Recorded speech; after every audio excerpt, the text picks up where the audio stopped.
112, 109. Pascal, the three, good! All-star. Swatted by Boucher. Chris soaring in, finger roll. Little French pastry right there. Gotta love it. Bonjour. Mikey. Bonjour à toutes et à tous et bienvenue pour ce Dino Talk, l'hebdomadaire des Raptors. Pour cet épisode 9, il ne pouvait pas porter un meilleur numéro, celui de RJ Barrett, nouvellement arrivé en compagnie d'Emmanuel Quickley de New York en échange d'OG Anunoby. On s'était quitté là-dessus à la fin de l'année dans une ambiance morose pour les Raptors qui venaient de perdre. Du côté de Détroit, eh bien, l'effet escompté est arrivé.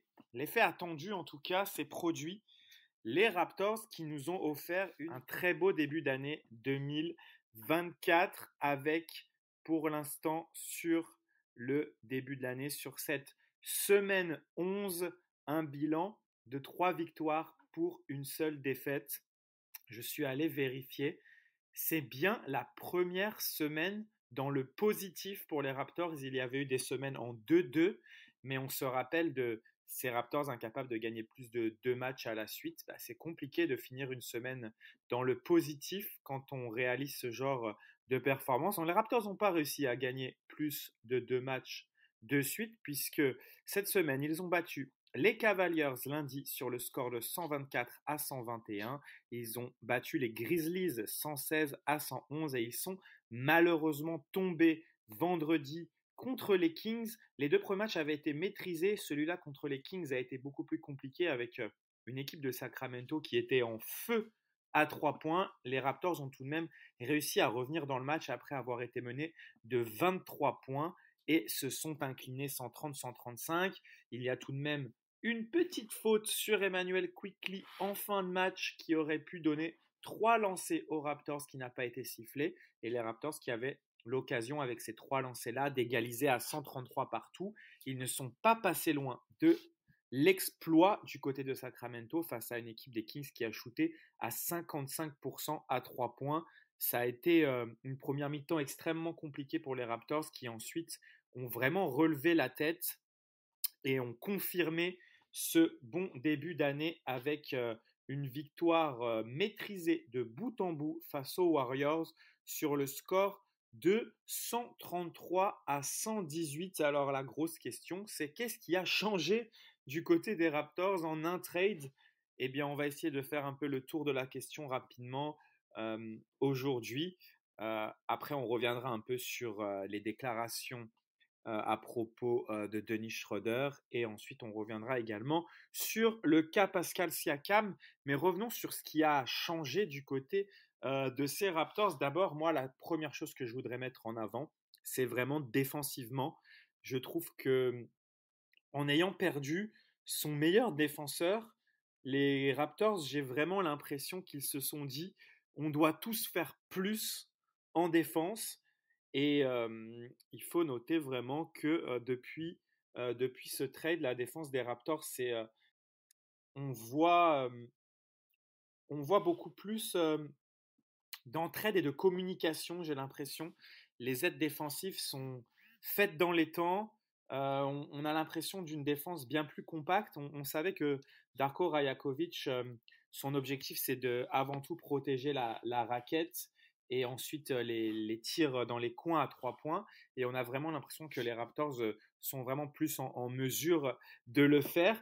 Une chose qui est importante à souligner déjà, c'est le niveau individuel défensif d'RJ Barrett et de Emmanuel Quickley qui tout simplement sont peut-être pas inattendus, mais pour moi, en tout cas pour RJ Barrett, au-delà des attentes.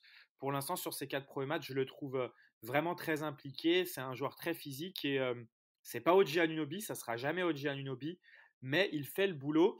Et l'apport d'Emmanuel Quickley est vraiment très intéressant, surtout off-ball. Lorsqu'il a été recruté, j'avais écouté plusieurs podcasts dans lesquels des journalistes de New York expliquaient que Quickley, sa grande force du côté de New York, c'est vraiment sa qualité de communication. C'est un joueur qui replace ses coéquipiers, qui étudie beaucoup les équipes adverses et qui peut, à l'image de ce qu'on peut entendre parfois sur LeBron James, est capable de deviner le système mis en place par l'équipe adverse et de faire les bonnes lectures. Et si vous vous rappelez, sur la phase précédente, sur l'année précédente, sur le début de saison, on avait souvent pointé du doigt le fait que les Raptors avaient des problèmes de communication. Les joueurs eux-mêmes nous en avaient fait part. Et là, on a vraiment l'impression que ça communique beaucoup plus. Et je pense que Quickley n'est pas étranger à ça. Je pense que Quickley et Barrett ont vraiment ramené un nouveau souffle à cette équipe avec de l'envie. Et ils arrivent à vraiment partager cette envie avec le reste de l'équipe. Tout n'est pas parfait, hein, il y a encore des erreurs défensives, mais on peut noter quand même que les Raptors sont vraiment sur la pente ascendante à ce niveau-là. Alors, est-ce que maintenant on peut imaginer cette équipe faire partie des meilleures défenses de la ligue en ayant perdu OG? Je ne sais pas, mais en tout cas, ce qu'on peut voir, c'est que de l'autre côté du terrain, les Raptors maintenant ont vraiment une attaque très très intéressante. Et c'est là que vraiment le transfert de RJ Barrett, qui au départ pouvait poser des questions au niveau spacing, en fait prend du sens vraiment dans le style de jeu de Darko. On s'aperçoit que RJ Barrett, c'est une option de plus dans le drive, dans la création, balle en main, dans le dribble. Et l'attaque de Darko qui se veut être faite de mouvements et donner l'opportunité à chacun d'aller toucher la raquette, d'aller pénétrer, d'aller créer des choses, ben on peut se rendre compte qu'elle n'était peut-être pas faite pour OG Anunoby, qui est plus un shooter à 3 points, qui est pas forcément en mouvement et qui, OG, avait beaucoup de mal à créer en dribble.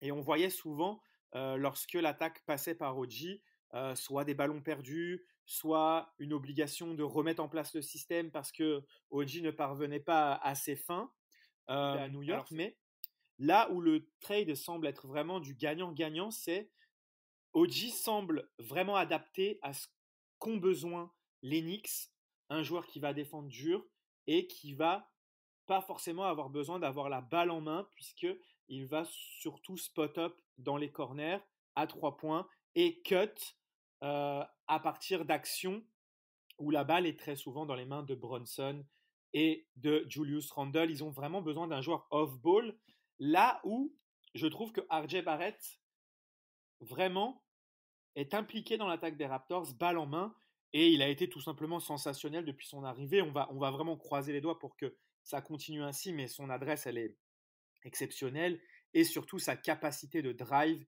et de finition au cercle nous a fait oublier OG Anunoby en attaque. On va pas se le cacher.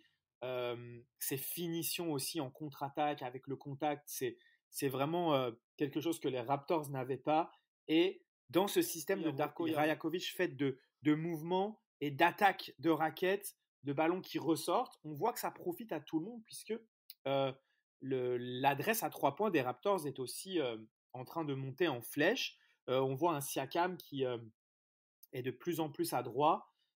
Scottie Barnes aussi, même si bien, dernièrement il reste sur le match à 0/4 contre les Warriors, mais on voit qu'il est en net progrès à 3 points. Et l'apport de Quickley, en fait, on n'a même pas besoin de le décrire. C'est un joueur que les Raptors n'avaient pas. Vous avez vu sa capacité à shooter à 3 points derrière un écran, ce que les Raptors n'avaient pas du tout. Et en plus, cette capacité à driver et à aller placer des petits flotteurs au-dessus du pivot. Ça, c'est quelque chose d'assez exceptionnel que les Raptors n'avaient pas. Et surtout aussi, on voit qu'il apporte des solutions supplémentaires dans les systèmes de Rajakovic, notamment ce système que Darko aime bien faire. Je vais vous le décrire et vous allez exactement voir de quoi je parle. Le ballon donné à Jakob Poeltl au poste haut et cet écran que fait le meneur pour souvent Pascal Siakam, ou en tout cas pour un ailier, afin de créer un mismatch et souvent de soit lober la balle pour un alley-oop ou de trouver Siakam sous le panier. Maintenant, avec Quickley qui sort de son écran donné à Siakam, Poeltl n'a plus seulement Siakam ou l'intérieur à servir sous le panier face à un mismatch, mais il a un deuxième mismatch, c'est cette sortie d'écran de Immanuel Quickley qui peut soit enchaîner avec une pénétration sur le big qui aura switché sur lui, soit reprendre l'écran de Poltel et shooter à 3 points pour un tir ouvert. Ce profil a supplément dans les systèmes de Darko Rajakovic, et on a vu aussi des choses très simples qu'on ne voyait pas avec les Raptors parce qu'ils n'avaient pas ce genre de shooter, ce genre de profil. Sortie de temps mort, je crois que c'était contre Memphis. Les Raptors ont besoin d'un panier. Ils font un simple écran, un pin down comme on dit en anglais, simple écran, sortie d'écran pour Immanuel Quickley, ouvert à 3 points, catch and shoot, bingo. Ça, c'est vraiment très intéressant de voir ces options supplémentaires. Et en plus, sur le dernier match, on pouvait se dire, oh, Quickley, normalement, c'est un scoreur, c'est ce à quoi on peut s'attendre. Ok, mais qu'est-ce que ça donne à la main? Bien, Quickley commence à prendre ses marques et à signer 10 passes décisives face aux Warriors sans avoir eu besoin de trop scorer. Donc, on peut voir vraiment qu'il est capable d'endosser ce rôle. On va attendre bien sûr confirmation parce que ça fait seulement 4 matchs depuis la reprise. Mais en tout cas, ce qu'on peut dire, c'est que les Raptors nous donnent de la joie après une fin d'année morose. Là, on a vraiment l'impression d'avoir une équipe complètement différente et complètement transformée. Et ça fait vraiment plaisir. Ensuite, la deuxième chose sur laquelle je voulais revenir, c'était cette information sortie par Michael Grange qui a un peu été sortie de son contexte en soi par les médias Twitter qui aiment bien faire du buzz. Donc, Dennis Schroeder, on l'a bien vu, il est arrivé à Toronto avec cette envie de Darko Rajakovic de lui donner les rênes de l'équipe. Ça, c'est clair et net. On l'avait vu lors de son interview d'introduction. Il avait clairement dit ça. On était encore à cette époque-là dans le questionnement autour de Gary Trent Jr. Est-ce que ça allait être lui le titulaire? Est-ce que ça allait être Dennis Schroeder? On a quand même très vite compris à travers la relation que Schroeder a avec Darko et avec ce qu'il avait déclaré que le plan était vraiment de faire de Schroeder le meneur titulaire de cette équipe. Ça avait plutôt bien fonctionné pendant 10 matchs, mais comme je l'ai dit, pour Quickley, ça fait que 4 rencontres. Une saison NBA, c'est très long et on a vu au fil du temps un Dennis Schroeder qui a vraiment baissé de pied et qui avait du mal à performer match après match et ça s'est largement ressenti. Avant même le trade de Quickley, Darko Rajakovic a décidé de donner la balle à Scottie Barnes et c'est là que Michael Grange intervient et dit que il n'aurait pas été content de retrouver le banc à ce moment-là, ce qui est en fait somme toute logique, en fait j'ai envie de dire, parce que quel joueur est content de retrouver le banc alors qu'on lui avait promis une place de titulaire. Donc pour moi, il n'y a pas de drama à faire là-dessus. Et surtout que récemment, et avec l'arrivée de Quickley, visiblement, il a mis de l'eau dans son vin, on peut dire ça comme ça, et il a déclaré qu'il est prêt à avoir n'importe quel rôle pour l'équipe en sortie de banc. Et de toute façon, et c'est là le point que je voulais aborder, l'un des grands changements avec ce transfert et l'arrivée de 2 joueurs titulaires, c'est que ça confirme et ça pousse à la fois Schroeder et Gary Trent Jr. sur le banc, puisqu'on a un 5 composé de Quickley, de Scottie Barnes, RJ Barrett, Pascal Siakam et Jakob Poeltl. Et du coup, on a quand même un duo, Gary Trent Jr., Dennis Schroeder en sortie de banc, qui apporte vraiment un plus à ce banc qui était dépendant des performances de Malachi Flynn quand même en début de l'année dernière, tout au long de l'année dernière, avant ce trade. Donc c'est vraiment un gros upgrade pour le banc des Raptors et on le voit vraiment avec Dennis Schroeder à la main dans ce banc. Déjà, Dennis Schroeder est vraiment plus à l'aise face à des second units. On le voit vraiment scoreur. Et on voit également une attaque des Raptors qui est vraiment très bien organisée lorsque Darko mélange les remplaçants avec des titulaires, dont RJ Barrett qui fait de très bonnes performances avec la second unit. Et on peut voir également un Chris Boucher entouré de meilleurs joueurs qui fait également lui aussi de meilleures performances. Maintenant, la seule petite question sur le banc, c'est ce poste de pivot remplaçant. C'est vrai qu'avec le départ de Precious Achiuwa, Koloko qui toujours, on n'a toujours pas de nouvelles pour Koloko. Il n'y a pas vraiment de mise à jour de sa blessure. Enfin, c'est pas une blessure, c'est sa maladie. On a toujours pas de nouvelles sur l'évolution de son état de santé. Donc c'est vrai que les Raptors se retrouvent un peu démunis. John T. Porter, pour qui je militais depuis un moment, a fait de bons passages sur des 7-10 minutes. Le problème, c'est que Jakob Poeltl s'est blessé à la cheville contre les Warriors. Donc là, il va devoir y avoir une réorganisation de la part de Darko Rajakovic. On en reparlera tout à l'heure quand je vais évoquer le match ce soir contre les Lakers. Mais en tout cas, voilà, les Raptors bénéficient de l'apport d'Emmanuel Quickley et de RJ Barrett défensivement, qui pour l'instant compense le départ d'Oji par vraiment une énergie partagée par tout le monde, une communication accrue et on a l'impression également d'une solidarité retrouvée. On espère que ça va continuer ainsi en attaque. Pour résumer, beaucoup plus d'options avec Emmanuel Quickley qui peut également jouer le pick and roll, ce qui bénéficie à Jakob Poeltl. Jakob Poeltl aussi qui est dans une très bonne forme depuis la reprise de l'année. Vraiment défensivement, lui aussi, il apporte énormément. On le voit plusieurs matchs à 4-5 contre. Ça c'est vraiment très bien. Malheureusement, cette blessure qui vient un peu couper son élan, on va suivre ça.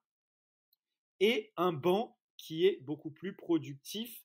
Et même si Darko Rajakovic l'a quand même réduit, on voit qu'il est plus sur 10 joueurs, il est plus sur 4 joueurs en sortie de banc, et même je dirais 3 joueurs majeurs et un quatrième qui a un faible temps de jeu. On va voir comment il se réorganise ce soir face aux Lakers. Mais avant cela, je voulais bien sûr parler du cas Pascal Siakam qui fait couler beaucoup d'encre. Donc, transfert avorté avec les Sacramento Kings de manière plutôt logique, parce que en fait, comme l'avait signalé Michael Green, j'avais relayé lorsque l'information de Shams Charania était sortie sur le fait que les Kings étaient vraiment pressants sur le dossier. Et à ce moment-là, Michael Grange avait noté, et je trouvais que c'était vraiment pertinent, c'était vraiment très pertinent. Il avait noté le fait que les Kings ont déjà 2 contrats max, plus Keegan Murray qui vont devoir re-signer l'année prochaine. Et en fait, il n'avait pas la place pour offrir un contrat max à Pascal Siakam. Et c'est l'information qui est sortie aujourd'hui, c'est que les Kings ne pouvaient pas garantir un contrat max à Siakam et que Siakam a indiqué qu'il ne prolongerait pas chez les Kings s'ils effectuaient le transfert, ce qui est somme toute logique. Et en plus, on a appris bien sûr qu'il ne voulait pas mettre Keegan Murray. Et nos amis de Kings France ont également indiqué que visiblement les Raptors voulaient un des joueurs du top 4 des Kings et qu'il fallait lire entre les lignes que c'était probablement Monk qui avait été demandé, les Kings ayant refusé. Le package pour Siakam, c'était autour d'Harrison Barnes plus des pics. Donc merci Pascal d'avoir refusé de prolonger chez eux parce que pour moi la contrepartie était insuffisante. Et on en revient à cette histoire de ne pas avoir prolongé Pascal Siakam, qui arrive en fin de contrat à la fin de l'année et qui, visiblement, va vouloir choisir sa destination. Et il semble de plus en plus que ça soit, pour moi, compliqué de transférer Siakam contre déjà une contrepartie suffisante, puisque on a vu les Kings refuser de mettre Keegan Murray, on a vu les Warriors refuser de mettre Jonathan Kuminga. Il se murmure que les Pacers ne voudraient pas mettre Mathurin. Donc ça semble vraiment très compliqué. Et ça se comprend que les équipes ne veuillent pas prendre le risque de se séparer d'un joueur d'avenir pour récupérer un Siakam juste sur la fin de l'année sans être certain de pouvoir le prolonger cet été. Et vous pourriez me dire oui, mais OG Anunoby, les Knicks l'ont fait. Le fait est que OG Anunoby, son agent est le fils du general manager des Knicks, donc ça a un peu réglé tout ça. Donc là, la situation semble assez bloquée entre des Raptors qui, visiblement, Masai Ujiri ne veut pas, absolument pas prolonger Siakam. C'est ce qu'il avait dit au début d'année. C'est ce qu'on m'a dit également, que les Raptors ne voulaient pas lui donner un max, qui je trouve est quand même un sacré manque de respect. Euh, je pense que Siakam a démontré que c'était un player, un max player, un joueur qui méritait un max. Pas un super max qui est réservé aux superstars, mais un max player. Quand vous regardez les joueurs qui ont des contrats max dans cette ligue, Siakam rentre parfaitement dans cette catégorie. Et on se dirige de plus en plus. Moi, je me demande même si Siakam acceptera une prolongation si l'offre est sur la table. J'ai vraiment l'impression qu'on va se diriger de plus en plus vers un Siakam qui va partir libre cet été. Et il y aura des équipes qui seront en mesure de lui filer son contrat max. Les Raptors pourront toujours le faire et auront toujours l'avantage de pouvoir lui offrir le plus gros contrat puisqu'ils auront ses bird rights.